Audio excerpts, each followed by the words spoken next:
اللہ کے حبیب صلی اللہ تعالی علیہ وسلم نے فرمایا ہے لِكُلِّ شَيْءٍ قَلْبٌ وَقَلْبُ الْقُرْآنِ یاسین، ہر چیز کا ایک دل ہوتا ہے اور قرآن کا دل سورہ یاسین ہے۔ یقیناً سورہ یاسین قرآن عظیم کا دل ایسے ہے کہ ہزاروں دلوں میں اتر بھی جاتا ہے، اور ہزاروں نہیں کروڑوں دلوں کا سکون ہے۔ یہ ہماری آنکھوں کی جیلا ہے، ہماری روح کی غذا ہے، ہماری بیماریوں کی شفا ہے، اور ہم سب کے لیے غذا بھی ہے، دوا بھی ہے، شفا بھی ہے۔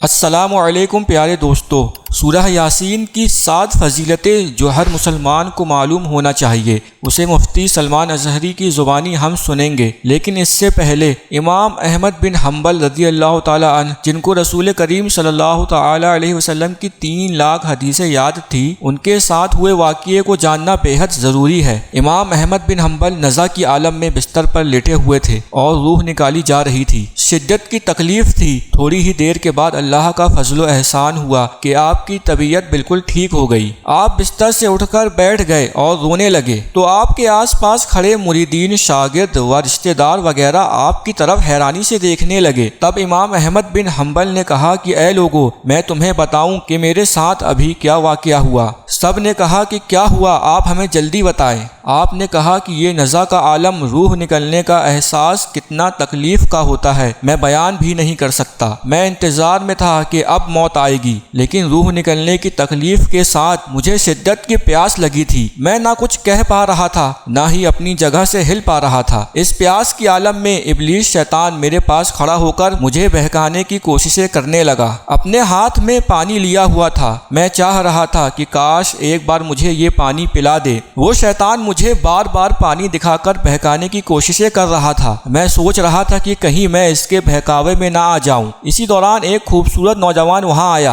امام احمد بن حنبل فرماتے ہیں وہ نوجوان شیطان کو مارنے لگا اور اتنا مارا کہ شیطان وہاں سے بھاگ گیا۔ اس نوجوان نے کہا کہ اے احمد بن حنبل، فکر مت کر، میں تیری حفاظت کے لیے آیا ہوں۔ ابلیس شیطان کو میں نے بھگا دیا۔ میں نے پوچھا اے حسین جمیل نوجوان، آپ کون ہیں؟ اس نوجوان نے کہا روزانہ جو آپ تلاوت کرتے تھے، میں وہی سورہ یاسین ہوں۔ اللہ رب العزت نے مجھے آپ کے ایمان کی حفاظت کے لیے بھیجا ہے۔ اس سے آپ اندازہ کریں کہ سورہ یاسین کی تلاوت کرنے والے کی موت ایمان پر ہوگی انشاءاللہ۔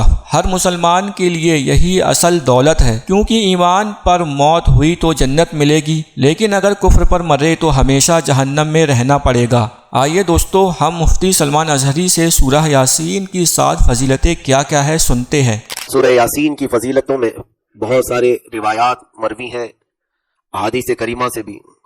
مختصر یوں کہ بندہ جس نیک مقصد کے تحت سورہ یاسین تلاوت کرے، اللہ اسے اس کے مقصد میں کامیابی عطا کرے گا۔ اسی طرح سے خاص طور پر چند جو منقول ہیں روایات اور بزرگوں نے لکھے ہیں، وہ یوں کہ سورہ یاسین کی تلاوت کرنے والے کو فاقہ کبھی نہیں آئے گا، محتاجی کبھی نہیں آئے گی۔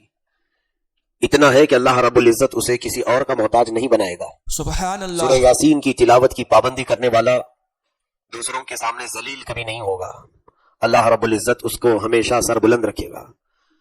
اور ایک بڑی بات یہ ہے کہ سورہ یاسین کی تلاوت کی پابندی کرنے والا چاہے پتھر دل، سخت دل حاکم کے سامنے بھی جائے، اس کا دل نرم ہو جائے گا۔ اس کا رعب اللہ تعالیٰ سامنے والے کے سینے پر ڈال دیتا ہے۔ کیسا بھی وہ حاکم سامنے کیوں نہ ہو، لیکن وہ اس پر نرمی کرنے پر مجبور ہو جائے گا۔ اسی طرح سورہ یاسین کے متعلق بزرگوں نے یہ بھی لکھا ہے کہ اگر کوئی جنگل میں راستہ بھٹک جائے، سورہ یاسین کی تلاوت کرے، اسے راستہ مل جائے گا۔ اگر کوئی بھوک کی شدت سے تڑپتا ہو اور کھانے کی کوئی چیز نہ ہو تو سورہ یاسین کی تلاوت کرے، مولا اس کی بھوک کو ختم فرمائے گا، کیونکہ یہ غذا بھی ہے، روحانی غذا بھی ہے، اور اللہ تعالیٰ اس کو جسمانی غذا کے طور پر تمہیں منتقل فرمائے گا۔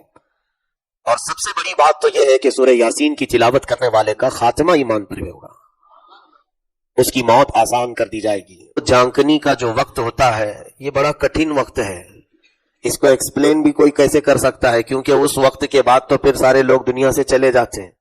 نزا کی تکلیف کیسی ہوتی ہے، سکرات کا وقت کیسا ہوتا ہے، یہ بتایا بھی نہیں جا سکتا۔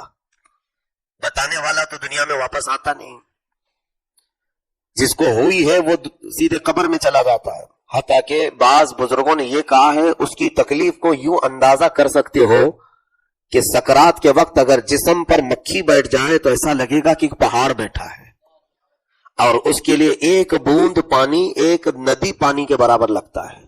ایک چمچ پانی یا تھوڑا سا چند قطرے پانی اسے ایک ندی بھر کے پانی کی طرح لگتا ہے کہ اتنی شدت کی پیاس اور شدت کی تکلیف. ایسے حالات میں ایمان ڈگمگاتا ہے ہزاروں کا. وہ بہت ہی کٹھن وقت ہوتا ہے. آپ اندازہ کریں کہ یہاں ہم تھوڑی سی تکلیفوں میں اگر کوئی سہارا ملتا ہے تو اس کے پاس چلے جاتے ہیں، چاہے وہ کیسے بھی عقیدے کا کیوں نہ ہو. ہوتا نہیں ہے، بچہ بیمار ہے تو کبھی کسی کے پاس چلے گئے، مندر بھی چلے گئے، پتھر کے پاس بھی گئے، درخت کے پاس بھی چلے گئے. بس ہمیں سکون چاہیے، بیماری ختم ہونی چاہیے. جب ہم یہاں پر عافیت کے وقت، آرام کے وقت غلط راستوں پر چلے جاتے ہیں ہماری ضروریات پورا کرنے کے لیے، تو سکرات کے وقت جب شدت کی تکلیف ہو رہی ہو اور ابلیس لعین اس وقت آئے اور کہے کہ میں تمہاری تکلیف کو دور کروں گا، تمہیں راحت دوں گا، تمہارے جسم میں ٹھنڈک پہنچاؤں گا، اور میٹھا ٹھنڈا پانی اپنے ہاتھ میں لے کر کھڑا ہوگا، خوشبودار، کہے گا یہ پانی تیرے لیے میں لایا ہوں، تو وہ سکرات والا یہی پوچھے گا کہ کیا کرنا ہوگا. ابلیس کہے گا بس تو کہہ دے کہ میں عبادت کے لائق ہوں، سجدہ میرے لیے ہے، خدا کے برابر کا درجہ مجھے دے دے. تو عام ذہن رکھنے والا، ایک عام عقیدہ رکھنے والا، وہ یہ سوچے گا جان تو چھوٹ جائے، پریشانی میں جو مبتلا ہوں ایک بار بول دیں شاید یہ پانی پلا دے گا. تو وہ سکرات والا اس کے لیے کہہ دیتا ہے تو جو بول رہا ہے سب میں بولنے کو تیار ہوں، بس پانی پلا دے. تو جب وہ کفریہ کلمات بکتا ہے سکرات والا تو شیطان وہ پیالہ زمین پر پٹکتا ہے اور تالیاں مارتے ہوئے جاتا ہے، اور اس کی روح قبض کر لی جاتی ہے، کفر پر موت ہوتی ہے. ایسے ایک دو نہیں، کئی لوگوں کے ایمان کو وہ موت کے وقت کھینچتا ہے، چھینتا ہے، ایمان پر ڈاکہ ڈالتا ہے. تو میرے عزیزوں، یہ کٹھن وقت کی حفاظت کیسے ہو؟ آج تو ہم الحمدللہ صحت و سلامتی کے ساتھ ہیں. کوئی اگر ہمیں بہکانے کے لیے آئے تو ہم تو اس کو منہ توڑ جواب دیں گے، لیکن شدت کی تکلیف کے دوران جب وہ ہمیں سہولتیں دینے کی بات کر رہا ہو اور ہم اس وقت جمے رہے ایمان پر، یہ بڑی بات ہے. وہ کیسے ہوگا؟ یاسین پڑھے اور اس کی آیتوں پر عمل بھی کرے، اس کے لیے فضیلت ہے. قیامت کے دن سورہ یاسین اس کی شفاعت کرے گا. سبحان اللہ. اللہ پاک ہمیں سورہ یاسین کی تلاوت کرنے اور اس پر عمل کرنے کی توفیق عطا فرمائے، آمین. پیارے دوستو، اسی طرح سورہ فاتحہ الحمد شریف کی بے شمار فضیلتیں ہیں. وہ کیا ہے؟ لیفٹ والی ویڈیو پر کلک کر کے مفتی سلمان اظہری کی زبانی جانیں. اور دوستو، 3 سب سے آسان اور سب سے چھوٹے درود شریف کون سے ہیں؟ رائٹ والی ویڈیو پر کلک کر کے جانیں.